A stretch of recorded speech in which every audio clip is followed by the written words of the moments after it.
नमस्कार दोस्तों, जय श्री कृष्ण।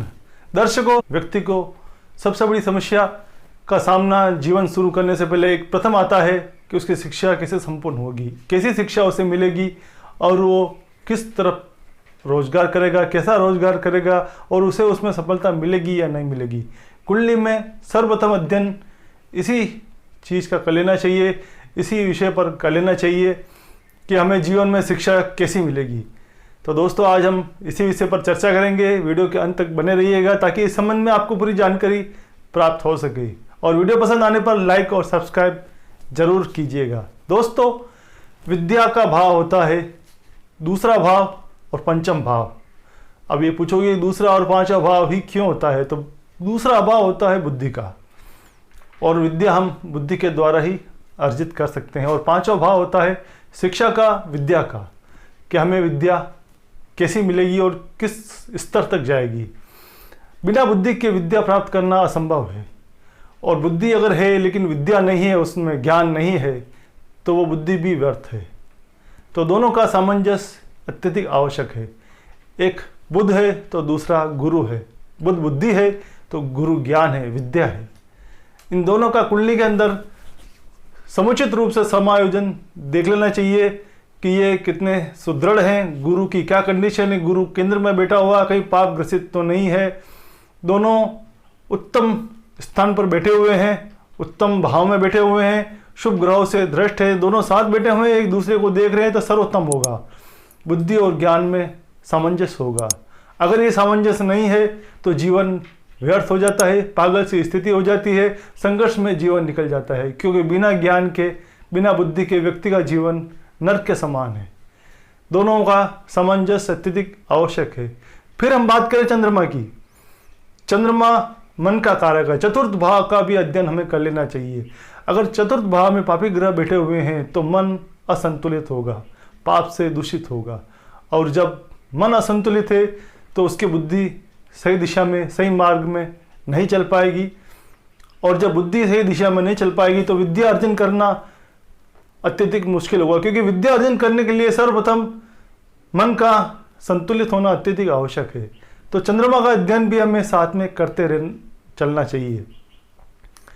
गुरु, बुध और चंद्रमा का अगर संबंध है, दृष्टि संबंध है, एक दूसरे के घर में बैठे हुए हैं, राशि परिवर्तन है, युति संबंध है, तो जीवन स्वर्ग बन जाता है। व्यक्ति बुद्धिशाली होता है, अपने ज्ञान के द्वारा यश, कीर्ति, नाम कमाता है और धन भी कमाता है, क्योंकि उसमें विवेक है, निर्णय लेने की सही क्षमता है, क्योंकि गुरु निर्णय लेने के लिए पात्र माना गया है। गुरु के अगर कुंडली में अच्छा है तो व्यक्ति सही ढंग से और सही दिशा में निर्णय ले पाता है, और बुद्धि उसकी साथ देती है, दासी बनकर चलती है, अगर बुद्ध कुंडली में अच्छी कंडीशन में बैठा हुआ है। तो ये तो बात हुई विद्या के ऊपर, बुद्धि के ऊपर, ज्ञान के ऊपर कि शिक्षा कैसी होगी, इस पर आज हमने चर्चा की। अब हम बात करते हैं रोजगार के ऊपर कि व्यक्ति को कैसा रोजगार मिलेगा, ये भी जानना अत्यधिक आवश्यक है। तो रोजगार का भाव होता है 7वां भाव और 10वां भाव। कुंडली में 7वें भाव और 10वें भाव में कौन से ग्रह बैठे हुए हैं, कौन सी राशि है, इसका अध्ययन कर लेना चाहिए। इसके साथ में नवमांश का अध्ययन भी कर लेना चाहिए। नवमांश कुंडली की आत्मा होता है। षोडश वर्ग में नवमांश का एक भाग होता है। कुंडली जैसे लग्न कुंडली बनी जाती है, चंद्र कुंडली बनी जाती है और सूर्य कुंडली बनी जाती है, इसी तरह 16 प्रकार की कुंडलियाँ बनाई जाती हैं। उसमें अंशों को 9वें भाव में डिवाइड किया जाता है। लग्न को 9वें भाव के आधार पर मल्टीप्लाई करके नवमांश कुंडली बनी जाती है, और उस नवमांश कुंडली में कौन सा ग्रह कहाँ बैठा हुआ है, इसका अध्ययन लग्न कुंडली के साथ ही करना चाहिए।